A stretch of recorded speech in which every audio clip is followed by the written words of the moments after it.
I guess you know what valley I'm talking about. Can't nobody walk it for you. I have to walk it for yourself. That's right.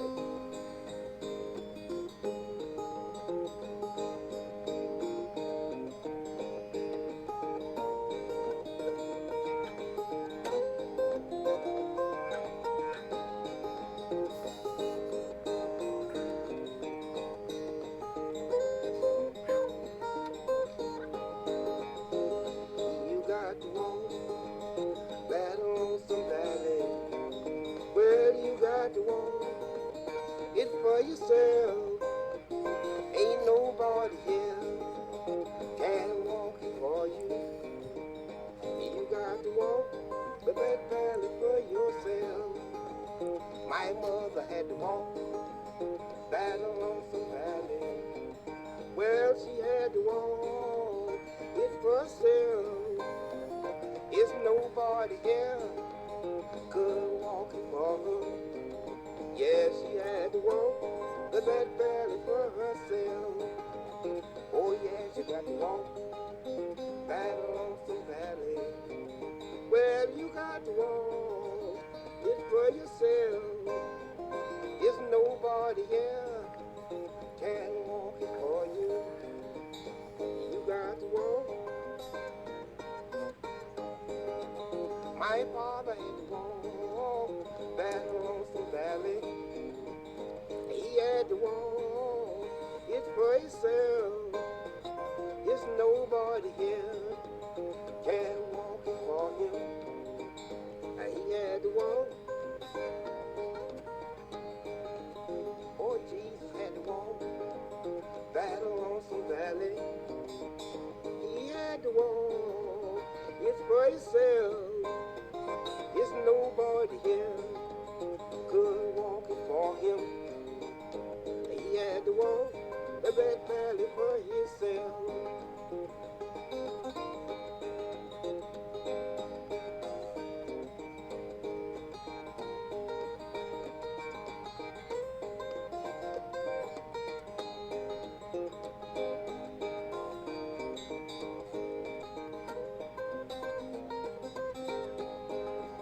Oh yes, you got to walk that lonesome valley.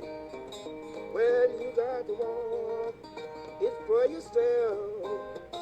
It's nobody here can walk it for you. You got to walk the red valley for yourself. Well, anyways, I don't know if this will come out or not because of the volume level differences. But, yeah. Greek.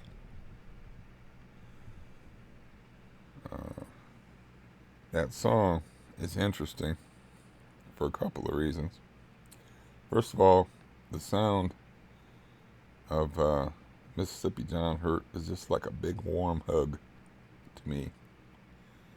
The guitar playing and the vocals and whatnot. But if you listen to the song, it's repetitive, but it says something very subversive.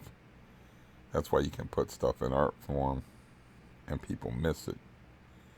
And there's certain ideas that really only belong in an art form. I'll give you a couple of examples, but let's use the song. In the song he says, you got to walk that lonesome valley, you got to walk it for yourself. And he says, I guess you know what valley I'm talking about. And, he's talking about, we all live, in my opinion, the lonesome valley that we walk, it all leads toward that end. And then he says, you got to do it, my mother did it, my father did it, and then Jesus did it, and the words are all exactly the same. So what the song is actually saying is that Jesus was a man, and that is a very troublesome idea to a lot of people. I would say billions of people. And I always looked at If you elevate Jesus to the level of a God, it's like it takes all the meaning out of the Gospels. If you keep him as a man,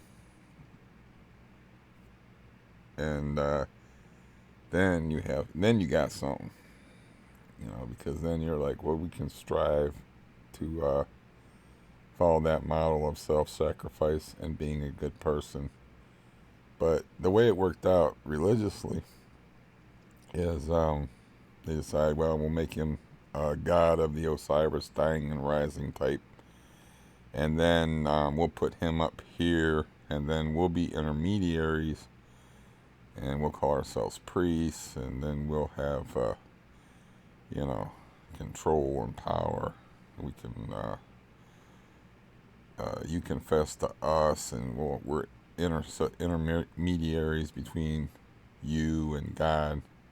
So in that very simple, repetitive folk song is a very explosive idea that people miss. And I think a very important idea because, yeah, it wasn't so much, you got the whole virgin birth thing, and you got all the things surrounding it in the Gospels. But if you strip all that stuff away and you just think about Jesus as a man who was made into a God, which is a line from a Pearl Jam song called Given to Fly.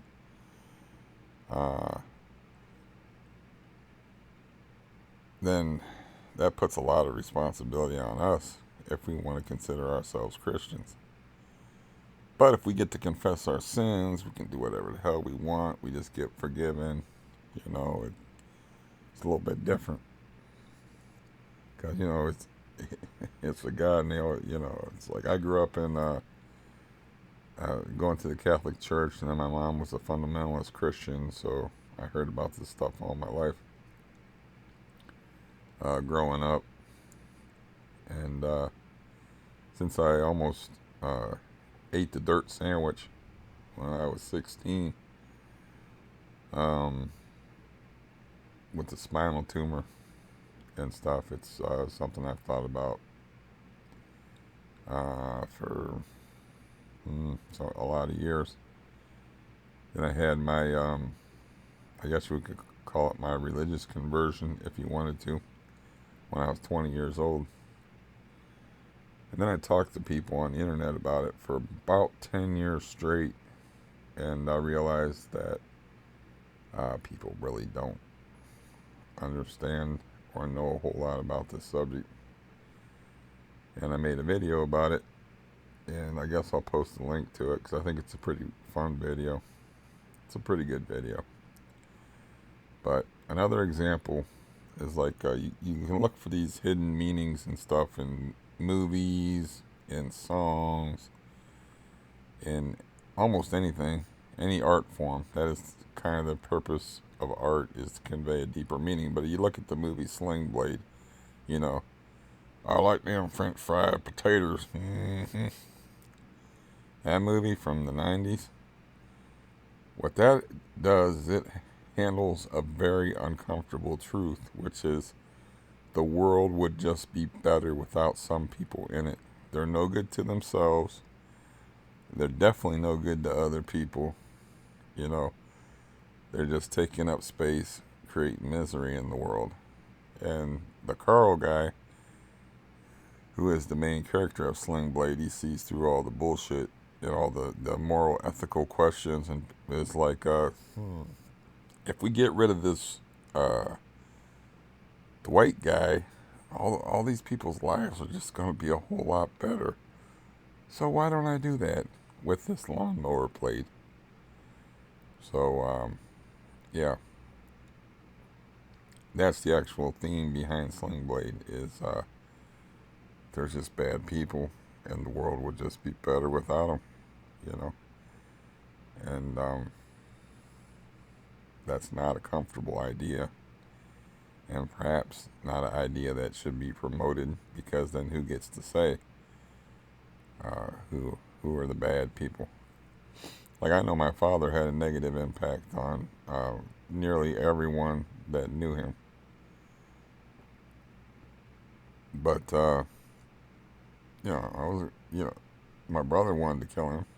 Uh, he never did. And yeah, my feelings about him was mixed with pity a lot. I knew what he came from. Pity, a whole lot of fear, some hatred, some betrayal. But mainly I felt sorry for him because he tried to do the best he could. But he was just like destined to be a monster. So it's sort of he is sort of an empathetic character like Frankenstein's monster. He didn't make himself that way. The circumstances, the horrific circumstances he grew up in made him that way, and then he tried to be better, and he just couldn't quite manage it. And a lot of people suffered. And that stuff is generational. It's not going to be generational in my case because I was never destined to be a fit parent to anybody because of the way I was raised. But you're casting a stone into a pond with your behavior. You don't live. We're all interconnected beings, so we do not live where we can just do whatever the hell we want, act however we want. It's like his behavior was like casting a stone into a pond. It has that ripple effect, and that ripple effect echoes through time. And it'll be generations before the evil that he committed is gone. And that is a point that I brought up with the silly video I made. I don't think it was silly. It's just I was silly in it. The idea is not silly. About race. It's like what was done to one segment of the population. We're still feeling the ripple effects from that. It takes 100 years. That puts a great deal of responsibility on people. As far as your behavior. And yeah, so I think about that kind of stuff. Oh, when I first wake up in the morning before I'm awake.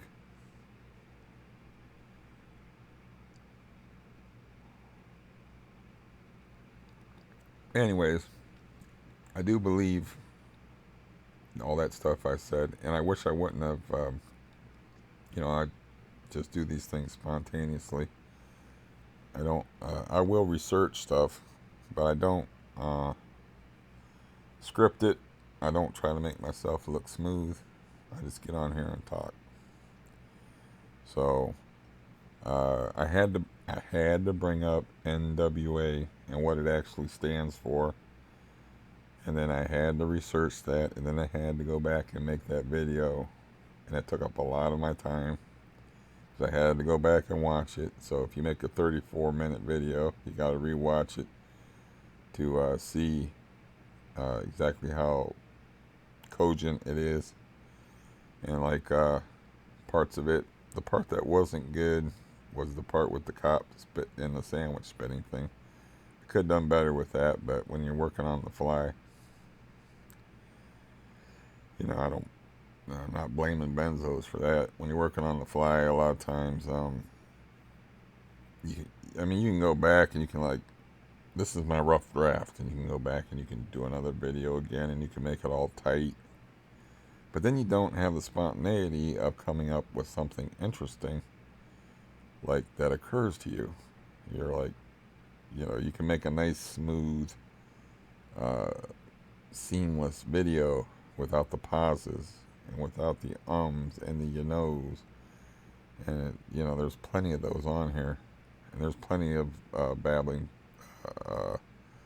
fools like me on here too that don't really care. You know, I don't really care about the quality of my product as much, all that much. I'm just, I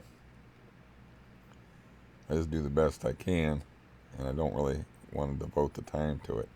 But I had, like I said, I had to, my mind had to go there, and I had to go into the NWA thing, which led me to doing a whole other video about race.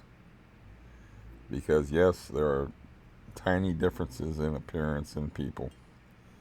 And yes, some people are more likely to have kinky hair. Some people are more likely to have an epicanthal fold on their eye.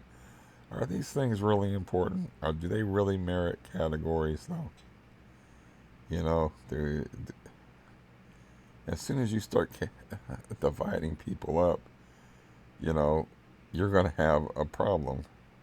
It's just, it doesn't matter if you're like, well, you know, if you keep all the ethical, uh, uh, Christ-like ideas about the unity of man and all that, even if you keep all that, there's still going to be a problem if you think that way.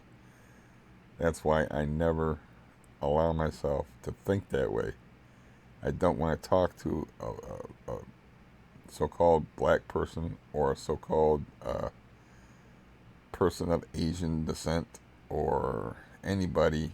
I don't think about it. I don't allow myself to think about it. I think about, why are we talking? Why are you bothering me? What's this about? You know, and it's like I just don't think about it. You know, it doesn't mean I don't notice that their eyes are less exposed than mine, or that they probably have an easier time in the sun than I do, or anything like that. So, anyways, so yeah, that kind of blew my morning. Just mentioned NWA because then I had to do research to see, because they do this thing where they like to wipe out the past. It's very Orwellian. You control the if you can control the past, you can control the future. They did it in the Soviet Union with Stalin. They like rewrote the past, and you know, it's a terrible thing to do, because those that do not learn from their mistakes are doomed to repeat them. And how are we going to know the mistakes that we made as human beings in the past if we just take an eraser and we wipe out the word nigger and substitute it with niggas? You know, it's like, that's not the way I remember it back when Ice Cube, Eazy-E, and Dr. Dre and all them other people got together and they formed NWA, and they made all that angry music. That's not the way I remember it at all, you know. And being old, I can remember the Lakers, like I said, before Magic Johnson played for them. So I certainly can remember when NWA came out, and when songs like, you know, I'm not a rap guy, but when songs like "Fuck the Police" came out, and I don't even know if that was an NWA song because I'm not a rap guy. I had a very interesting conversation with my niece she's somehow got her work. She's explaining it to me, but it went over my head. But she somehow got her work to put her up in 5-star hotel accommodations that allow pets, and she has a pet skunk. And so she took her skunk down there, and see it.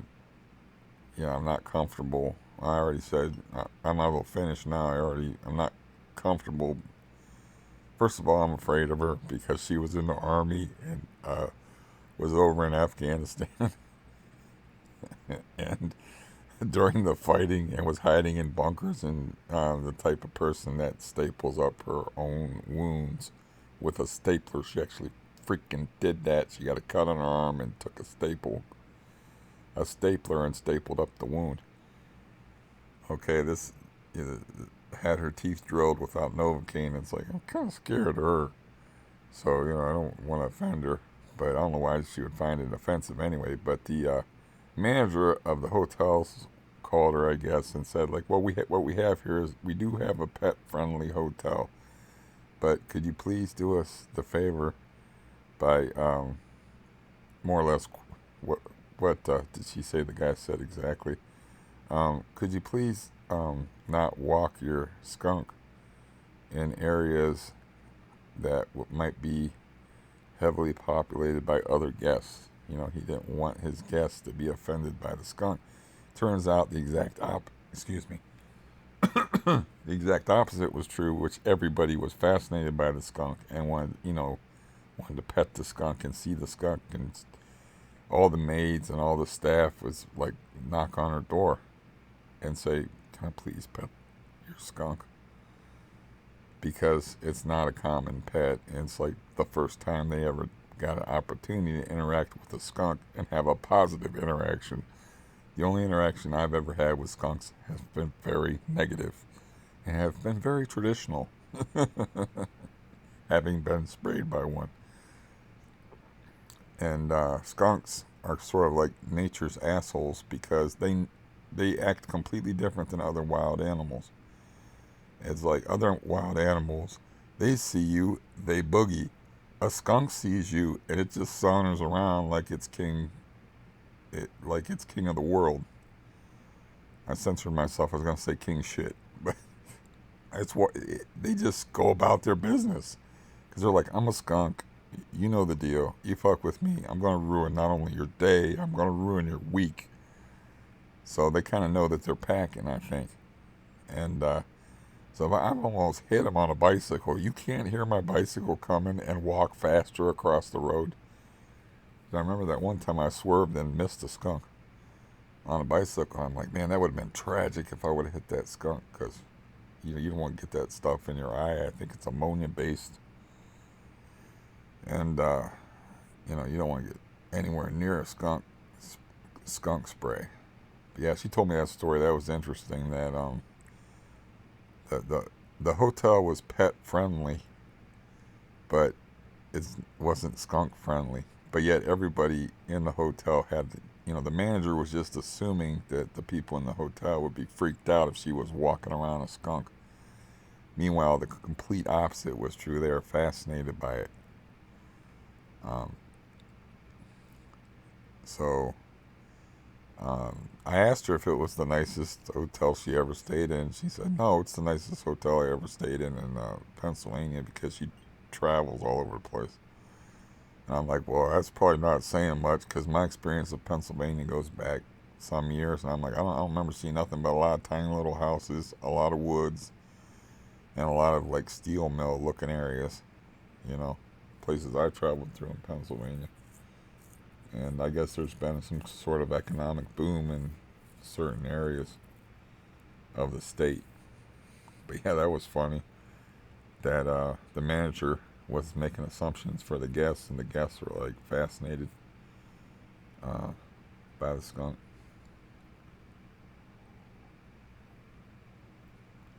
But no, yesterday was boring.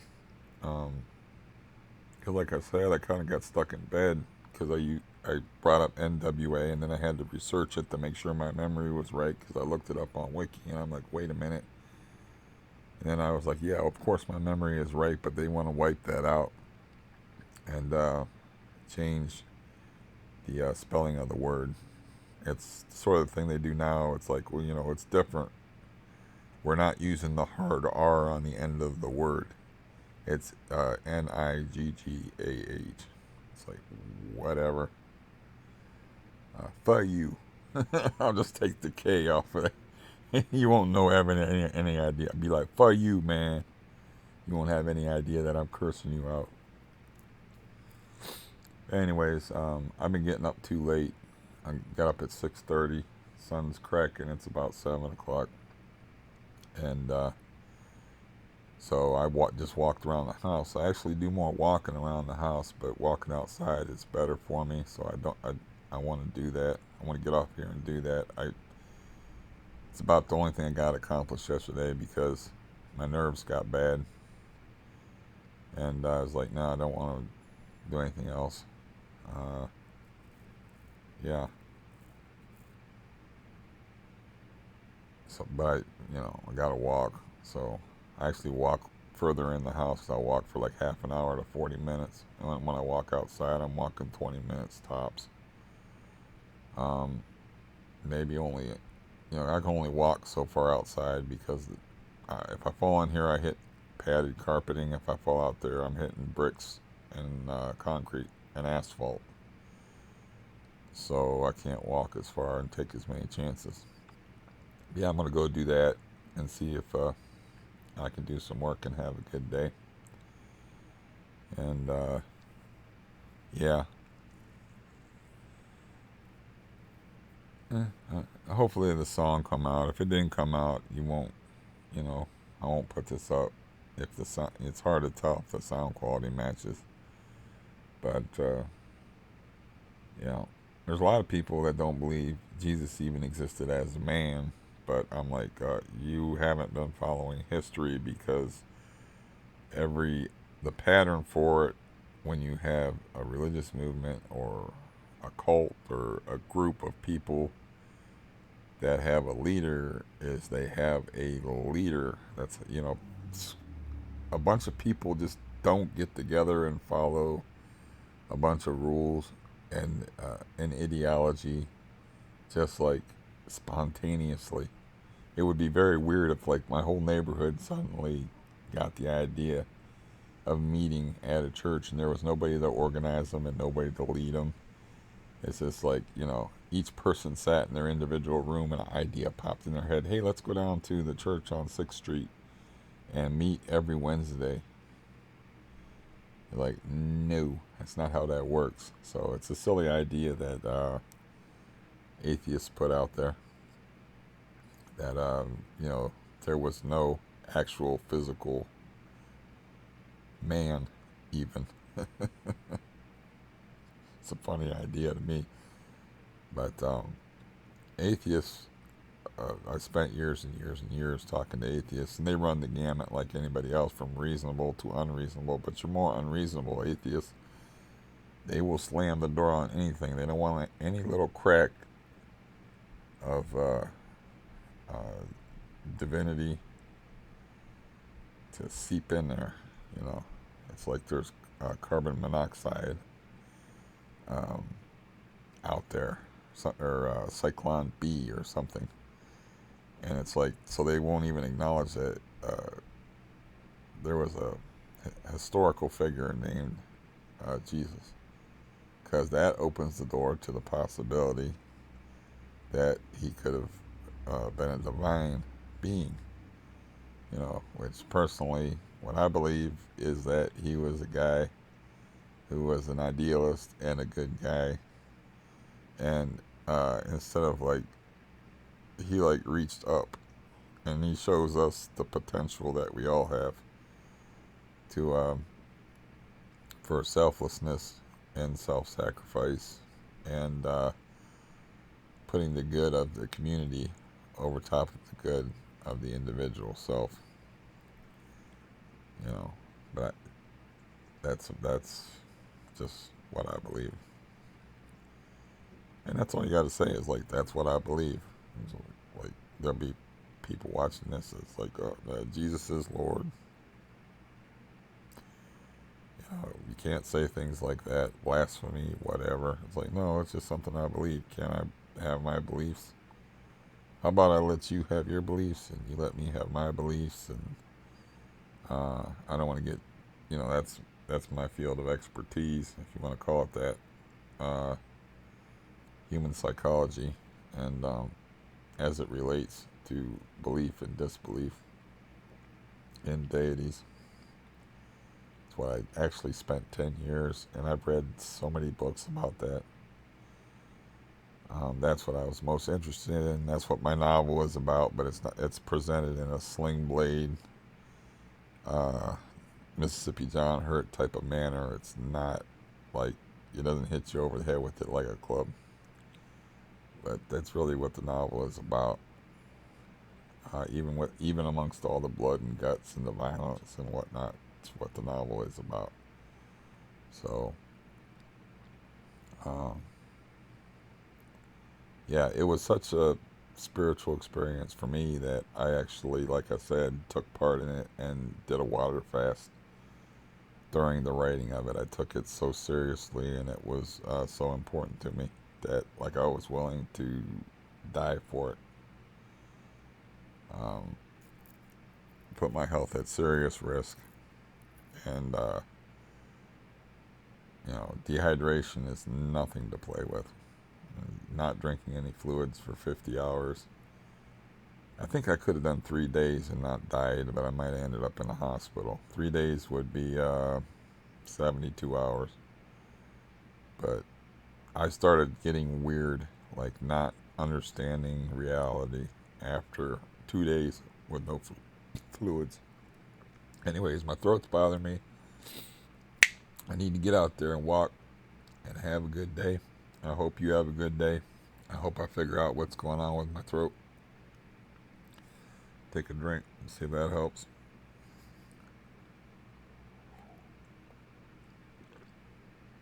Not really. Uh, anyways, I'll see you tomorrow. Goodbye.